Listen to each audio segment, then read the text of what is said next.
হাওড়াতে বিজেপির আদি নব্য দ্বন্দ্বে উত্তেজনা, নব্য বিজেপি কর্মীদের দাপটে আদি কর্মীরা আতঙ্কে।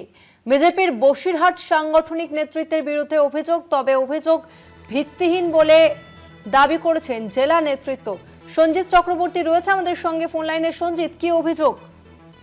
উত্তর চব্বিশ পরগনা হারোয়ার বিধানসভায় তুমি জানো এই 2026 বিধানসভায় কিন্তু তৃণমূল এই সিট জিতে নিয়েছে, কিন্তু এর পরেই কিন্তু যেটা দেওয়া হচ্ছে যে নব্য বিজেপি নিয়ে কিন্তু আদি বিজেপি সংকটে রয়েছে, যেটা বারবার যারা অভিযোগ করছে, বিশেষ করে হারোয়া মণ্ডলের একের সহসভাপতি লক্ষণ দাস এবং পরাজিত বিজেপি প্রার্থী ভাস্কর মণ্ডল সহ স্থানীয় বিজেপি নেতৃত্ব তারা দাবি করছে যে হারোয়ার যে 1 নম্বর 2 নম্বর গোপালপুর গ্রাম পঞ্চায়েতের একাধিক জায়গায় যেটা পরিবর্তন আসার সঙ্গে সঙ্গে কিছু তৃণমূলের লোকজন সেখানে ঢুকে গিয়ে তাদের ওপরে কিন্তু তারাই আক্রান্ত, ভয়ে সতস্ত হয়ে পড়ছে।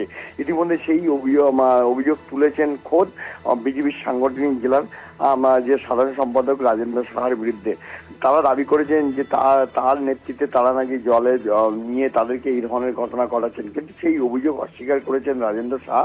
বলেছেন যেখানে রাজ্য সভাপতি শ্রমিক ভট্টাচার্য তিনি বারবার বলছেন যে দলের তৃণমূলীকরণ হতে দেবেন না, তারপরে আমরা যোগদান বিষয়টা না, এটা যা কোনো করছে এটা আমরা কখনো হতে দেবো না, এবং যারা নতুন করে এসে এলাকায় সন্ত্রাস আতঙ্কের পরিবেশ তৈরি করছে তা কোনোভাবে বরদাস্ত করা যাবে না, এটা সাধারণ সম্পাদক বলেছেন। কিন্তু পাশাপাশি ওই সাংগঠনিক বিশেষ করে সংগঠনের সহসভাপতি এবং পরাজিত বিজেপি প্রার্থী ভাস্কর মণ্ডলরা দাবি করেছেন যে পরিকল্পনা করে কিছু রাতারাতি অন্তত তৃণমূলের যেসব নেতা কর্মী সমর্থকরা তারা বিজেপিতে এসে তার রং বদল করে অর্থাৎ জার্সি বদল করে তারা কিন্তু আদি বিজেপিদের ওপরে কিন্তু হামলা, হুমকি, এমনকি ভেরিলুকের মতো ঘটনা ঘটছে।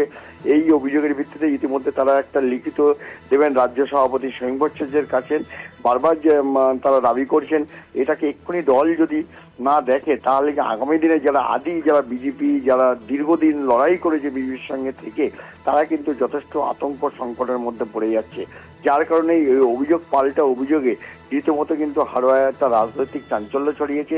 ইতিমধ্যে পুরো বিষয়টা অর্থাৎ আদি বিজেপি নেতৃত্ব তারা দাবি করেছেন এই বিষয়টা রাজ্য নেতৃত্ব দেখুন, কিন্তু এই নিয়ে কিন্তু পাশাপাশি তারা এই অভিযোগও তারা দিয়ে তারা একটা লিখিত দেবেন, একদিকে বসিরহাট সাংগঠনিক জেলার হাতে দেবেন, অন্যদিকে রাজ্য সভাপতির হাতে দেবেন, যারা আদি যে বিজেপি নেতারা যাতে সুস্থ স্বাভাবিক থাকতে পারে, যারা দীর্ঘদিন ধরে দল করেছেন। কিন্তু পাশাপাশি যার বিরুদ্ধে অভিযোগ সেই রাজেন্দ্র সাহা তিনি সম্পূর্ণ অস্বীকার করেছেন। তিনি বলেছেন এটা সম্পূর্ণ ভিত্তিহীন এবং আমরা কোনো মতেই আদি বিজেপি নেতারা আক্রান্ত হোক চান না। কিন্তু এতগুলো প্রশ্ন উঠে গেল, ইতিমধ্যে 20 থেকে 25 জন কিন্তু বিজেপি নেতা কর্মী সমর্থকরা তারা কিন্তু লিখিতভাবে রাজ্য সভাপতিকে দেবেন বলে জানিয়েছেন। বেশ, ধন্যবাদ সঞ্জিত।